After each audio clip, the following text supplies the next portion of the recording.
저는 사회를 맡은 미디어학부 교수 박지훈입니다. 반갑습니다. 이제 오늘은 커리큘럼 개편 사례로 이제 미디어학부 이야기를 나눌 텐데, 이게 단지 미디어학부 이야기뿐만 아니라 우리 대학이 어떻게 나아갈 것인가라는 어떤 큰 주제와 연결이 되어 있다고 생각합니다. 그래서 발표 이후에 토론과 또 질의응답, 또 더 큰 토론이 있도록 하겠습니다. 오늘 발표를 맡아주실 분은 미디어학부장이자 언론대학원장이시고 미디어학부의 철의 여인이신 우리 윤영민 교수님이십니다. 큰 박수로 맞이해 주시기 바라겠습니다. 안녕하세요. 미디어학부 학부장 맡고 있는 윤영민입니다. 이제 우리 미디어학부에서 전공 커리큘럼을 대대적으로 바꿨다고 생각을 하는데, 왜 바꾸게 됐는지 먼저 문제 상황 이런 거에 대해서 먼저 좀 말씀을 드리겠습니다. 첫째는 미디어 환경이 엄청나게 변화하고 있고, 쉽게 말하면 생산, 유통, 소비 모든 측면에서 지각 변동이 이루어지고 있다, 이렇게 보셔야 될 것 같습니다. 그래서 우리가 바꾸기 싫어도 바꿔야 되는데, 누가 빨리 바꾸느냐, 누가 잘 바꾸느냐, 이것이 문제일 거라고 생각이 들었고요. 두 번째 이슈는 뭐였냐면, 학과명이 변천사가 있습니다. 예전 65년도에 신문방송학과로 시작을 했고 2010년도에 언론학부에서 미디어학부로 바꿨는데, 그 이름에 상응하는 커리큘럼을 바꿨느냐, 전혀 그렇지 못했다고 생각을 합니다. 기존의 학과 교육 목표라는 걸 제가 이제 쭉 찾아봤었는데, 교양 있는 지식인이 되도록 한다, 이게 교육 목표고, 또 영어 실무를 학습함으로써 국제적인 언론인을 양성한다, 이건 아니지 않느냐 하는 생각이 좀 들었습니다. 그리고 이제 세 번째는 조금씩 과목들을 추가하다 보니 거의 누더기가 된 그런 상황이었습니다. 그래서 그 부분에 대한 개선도 필요했고, 네 번째는 경쟁대학과의 차별화 및 비교 우위가 절실한 상황에서 저 같은 경우는 굉장히 위기의식을 많이 느꼈기 때문에 이건 반드시 변화가 필요하다, 이렇게 봤습니다. 그래서 상황 분석을 했는데, 상황 분석을 크게 세 가지로 나누면, 첫 번째는 해외 및 국내 유사대학과 학과를 분석을 했는데, 국내 예를 하나 들어보겠습니다. 2016년도에 서울대 언론정보학과에서 백서를 하나 낸 게 있어요. 그 백서 내용을 보면 어떻게 처절하게 실패했는가에 대한 내용이에요. 그 실패의 주 원인은 기존의 교수님들이 가지고 있던 어떤 학문적인 기득권, 그 부분을 전혀 내려놓지 못한 데서 완전히 실패가 됐더라고요. 해외 유사 대학이나 학과 분석은 제가 지금도 굉장히 아쉽게 생각하는 부분입니다. 이 부분은 아주 유사한 학과들밖에 분석이 안 된 거죠. 그러니까 예를 들면 USC 같은 경우는 전혀 새로운 과를 만들고 전혀 새로운 대학을 만들어서 이런 부분들을 수용을 했는데, 그런 것들이 좀 반영이 안 된 게 아쉬운 부분이 있었고요. 그다음에 두 번째는 유사하게 우리가 벤치마킹 할 수 있는 다른 대학, 다른 과들을 봐야 된다. 그래서 예를 들면 고대 사이버 국방학과 굉장히 면밀하게 좀 저희가 들여다봤고요. 또 광주 과기원이랄지 포항공대 쪽도 들여다봤습니다. 그리고 세 번째는 미디어 학부생 포커스 그룹 인터뷰를 이제 제가 진행을 했는데, 첫 번째 날린 질문이 이거예요. 너네 항상 수강 신청을 하기가 어렵다고 전쟁이라고 하는데 도대체 왜 수강 신청 전쟁이니?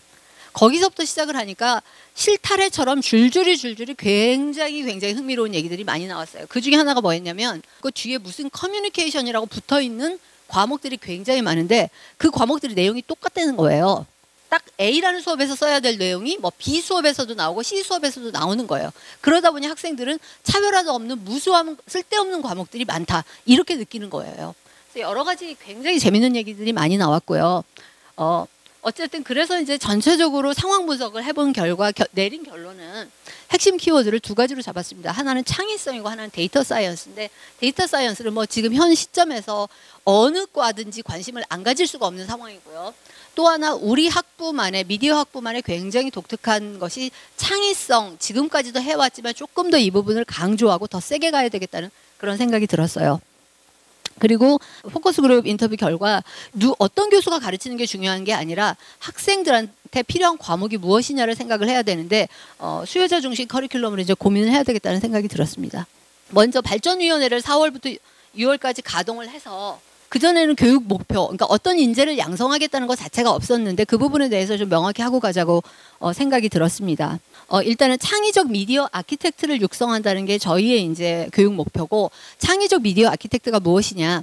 이거는 기존 미디어 영역들 간의 경계를 파괴하고 다양한 미디어와 콘텐츠를 새롭게 연결해서 새로운 지식을 창조하는 사람, 이렇게 생각을 하시면 될 것 같아요. 조금 추상적이긴 한데 5, 6년간 이 개념들을 계속 끌고 왔었어요. 내부적으로. 어떻게 보면 교수님들 사이에 우리는 이런 인재를 육성해야 되겠다는 동의된 상황이라서 이 부분을 다시 집어넣고, 그다음에 두 번째는 문제 해결 중심의 교육을 할 건데 데이터 사이언스와 창의적 사고를 활용할 수 있게 하고 그걸 효율적으로 활용해서 문제 해결할 수 있는 인재를 양성하겠다. 이게 저희의 교육 목표를 삼았습니다. 발전위원회에서 핵심 교육 역량을 수립을 했는데 방금 말씀드렸던 창의성이나 미디어 데이터 사이언스가 하나의 중요한 영역으로, 도구 영역으로 들어가고요. 미디어 교육, 이 부분은 이제 세 가지로 저희가 나눴습니다. 첫 번째는 미디어와 우리. 이거는 뭐냐면 미디어를 어떤 사회, 문화, 공동체 등의 거시적인 관점에서 이해를 하고 그러한 지식을 토대로 사회, 문화, 공동체의 어떤 다양한 문제들을 해결할 수 있는 능력을 함양하도록 하겠다. 이런 내용이고요. 미디어와 나는 미디어를 개인의 인지랄지 태도랄지 행위 등하고 연결을 짓고 그러한 지식을 가지고 다른 개인과 혹은 사회 집단과의 커뮤니케이션 문제를 해결할 수 있는 능력을 함양하도록 하겠다. 이런 내용입니다. 세 번째, 미디어와 산업은 글로벌 미디어 산업 생태계를 정책, 경영, 전략의 관점에서 이해하도록 하고 그것을 가지고 이제 창업까지 주도할 수 있는 그런 인재를 키우도록 하겠다. 이런 내용입니다. 그래서 미디어 전공 관련된 핵심 역량이 세 종류로 나뉘어져 있고, 그다음에 창의성과 미디어 데이터 사이언스, 이 부분을 이렇게 핵심 역량으로 나눠봤습니다. 7월에 교수님 대상으로 이제 프레젠테이션을 아까 했다고 말씀을 드렸는데요. 여기서 이제 포커스 그룹 한 결과를 공유를 했는데 굉장히 이제 충격 받으시고 또 그것이 이분들을 설득하는데 사실은 상당한 도움이 됐다, 저는 그렇게 생각을 합니다. 5가지 핵심 역량별로 교수들을 2~3명씩 이제 배정을 했어요. 그래서 과목 개발을 해달라고 요청을 했고요. 제가 요청드린 것 중에 가장 중요한 거는 첫 번째 이거예요. 현재 있는 교수님들이 누가 가르칠지는 잊어버리고 과목부터 만들어 보자. 그리고 가르칠 사람이 없으면 우리 몸을 바꾸고 우리 머리를 바꿔서 우리가 가르쳐야 된다. 교수 중심으로 과목을 절대 짜지 말아달라고 말씀을 드렸습니다. 이 체크리스트를 교수님들한테 각자 나눠드리고 이제 설명도 드렸어요. 그래서 그 과목을 개발하는 데 있어서 이 체크리스트를 계속 점검하면서 개발을 해달라고 했는데, 첫 번째 같은 경우는 있으면 좋은 과목이 아니라 정말 필요한 과목이냐, 이 부분을 좀 해달라. 그동안 그 과목이 계속 있었기 때문에 그거를 집어넣는 그런 관성적인 과목 개발은 하지 말아달라. 두 번째는 통합할 수 있는 과목들을 다 통합하자.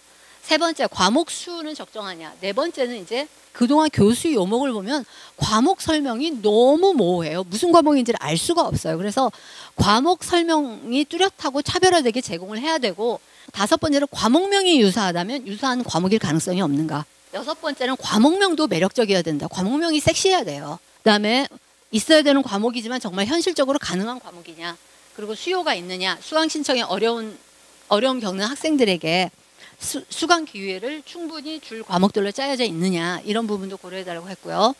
또 플립드 앤 튜토리얼 클래스를 고려한 과목들인지 최종적으로 이거 고려해달라. 학부 발전 방향을 분명히 설명드렸고 다 나눠드렸는데 지금 방향이 맞는 것인지를 봐달라고 요청을 드렸습니다. 그룹별로 아까 이렇게 2~3명씩 배정을 제가 했다고 했는데 이분들한테 교과목 개발하도록 요청을 했고 그것들을 이메일로 받아서 제가 정리해서 다시 전체 회의를 열어서 토론하고 수정하고 아주 정말 그분들이 좀 진절머리 날 정도로 했어요. 그 과목들을 보면서 계속적으로 질문을 했어요. 챌린지를 했어요. 체크리스트 앞에 놓고 이거에 맞는 과목입니까? 유사한 과목 아닌가요? 계속 질문을 하고 기존에 있었던 과목이라도 교수 요목과 강의 계획서를 새로 다 작성을 해달라고 했어요. 그래서 편성 교과목은 이렇게 나뉘었는데요. 미디어 전공 과목들은 미디어학 입문이라는 필수 과목이 들어가 있고 이 과목은 예전에도 있었던 과목이에요. 그래서 이 과목을 이 총괄하는 미디어학 입문 필수 과목으로 넣고, 그다음에 창의성에는 창의적 미디어 기획과 표현이라는 필수 과목을 넣습니다. 이제 이 과목은 다음 학기에 플립드 클래스로 이제 이루어질 생각인데요. 학생들이 굉장히 자유로운 상태에서 뭔가 새로운 것들을 한번 발굴해보고 만들어보고 기획해보고 아주 이런 재밌는 과목이 될 거라고 생각을 하고요. 5번째 미디어 데이터 사이언스는 미디어 데이터 사이언스 입문이라는 초급 과정을 넣고 나머지는 선택 과목입니다. 그래서 조금 특징적인 것들 몇 가지를 보시면 뭐 이런 과목도 좀 설명을 해드려야 될 것 같은데 여기 보면 미디어 제작 워크샵 1, 2, 3이 있어요. 지금 사회도 변화하고 문화도 변화하고 기술도 변화하고 있는데 어떤 새로운 것들이 나올지를 모르는 상태에서 너무 과목들을 미리 정해놓다 보면 새로운 것들을 우리가 이렇게 수용하기가 힘들다고 생각을 해서 아주 자유롭고 유연하게 과목들을 저기서 개발해서 뭐 이번 학기에는 무슨 1인 크리에이터 과목을 한번 해보겠다. 그러면 미디어 제작 워크숍 3에서 한다랄지 뭐 이렇게 할 수 있겠고요. 여기 미디어 커뮤니케이션 특강 1하고 2도 같은 개념의 과목들인데 지난 학기에 아주 재밌는 과목이 하나 만들어졌었어요. 김성철 교수님께서 고생하셨는데 미디어 마스터 클래스라는 과목을 했어요. 그래서 한 학기 동안 미디어 이 분야에서 정말 탑에 있는 사람들을 불러서 이분들의 얘기를 한 뭐 2시간 반 정도 듣고 Q&A도 하고 뭐 예를 들면 영화 감독 나영석 PD, 카카오 게임즈의 대표, 또 방송통신위원회 위원, 또 네이버 뭐 전 대표, 뭐 미디어 커뮤니케이션하고 관련이 돼 있는 아주 탑에 있는 분들을 모셔서 얘기를 하는데 저도 여러 번 들어가서 수업을 들었거든요. 근데 굉장히 배울 게 많았고 학생들의 반응도 되게 좋았습니다. 그래서 이렇게 유연성 있는 과목들이 좀 저는 필요하다고 생각을 했어요. 자, 몇 가지 이제 장애물도 있었고 반성할 부분도 있고 과제도 있다고 생각하는데요. 장애물은 첫 번째는 관성과 관행. 기존에 이렇게 해왔으니까 이번 그 커리큘럼 개편도 이렇게 하면 될 것이다는 그런 뭐 태도, 행동 이런 것들이 굉장히 많았는데 예를 들면 아까 5그룹으로 나눴는데 한 그룹에서는 정말 너무너무 이런 과목들을 개발하시다니 막 너무 놀라운 과목들이 나오고 다른 데서는 전에 거에다가 뭐 2개 얹어서 뭐 제가 즉각 죄송합니다만 돌려보냈습니다. 다른 거를 샘플로 보내드렸어요. 이렇게 새로운 과목들이 나왔는데 이렇게 좀 고민을 해주시면 좋겠다.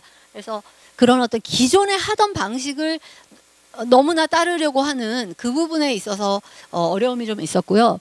그다음에 소극적인 저항, 뭐 예를 들면 이런 거예요. 왜 이렇게 서두르냐? 천천히 하자. 근데 제가 볼 때 서두르지 않으면 그건 영원히 하지 말자는 얘기거든요. 그리고 또 10월 말에 이제 교무처에 이걸 제출해야 진행이 되기 때문에 그래야 2017년도에 그렇게 했기 때문에 2018년 1학기부터 이제 우리가 적용을 하기 위해서는 이렇게 할 수밖에 없다. 그래서 제가 지금 보면 더 과감하게 바꾸고 좀 더 줄였어야 된다는 생각이 들고 앞에 상황 분석 부분에서 잘못된 게 있지 않느냐는 생각이 들었어요. 기존에 우리랑 유사한 과들만 보다 보니 외국 거 특히 그쪽에서 굉장히 새로운 시도들을 많이 하고 있는데 다른 과를 만들어서 하고 있는데 그 부분을 놓친 것 같고요. 그리고 두 번째는 교수법의 혁신이 동반이 돼야 될 것 같다. 플립드 클래스 경우도 이제 다음 학기, 그러니까 2학기부터 저희가 한 3과목 정도가 이제 처음으로 시작을 하는 것 같아요. 그래서 이것들도 좀 확산을 해서 좀 더 교수법도 바뀌어야 함께 이런 커리큘럼 개편의 그 효과가 제대로 나타나지 않을까 하는 그런 생각이 들고요.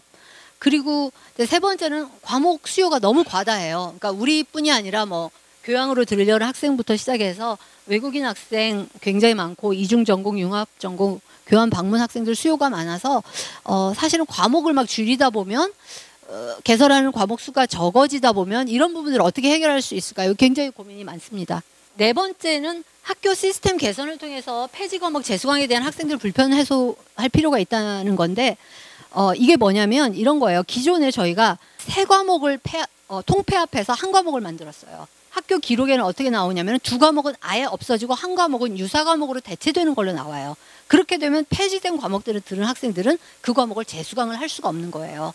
그래서 이제 여러 가지 지금 문제가 한 학기가 지나다 보니 이제 발생해서 이 부분이 조금 해결이 필요하지 않느냐. 그리고 한 가지만 말씀드릴게요. 이제 과목들, 기존 과목들도 보고 새로운 과목들도 만들다 보니까 결국 우리가 어떤 교수들이 필요할까가 나타난 거예요. 미디어와 우리의 교수 수가 제일 많더라고요. 보니까.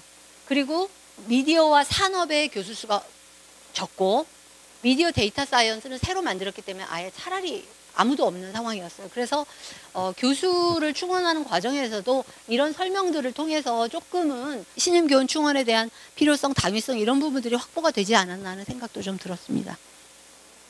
이상입니다. 감사합니다.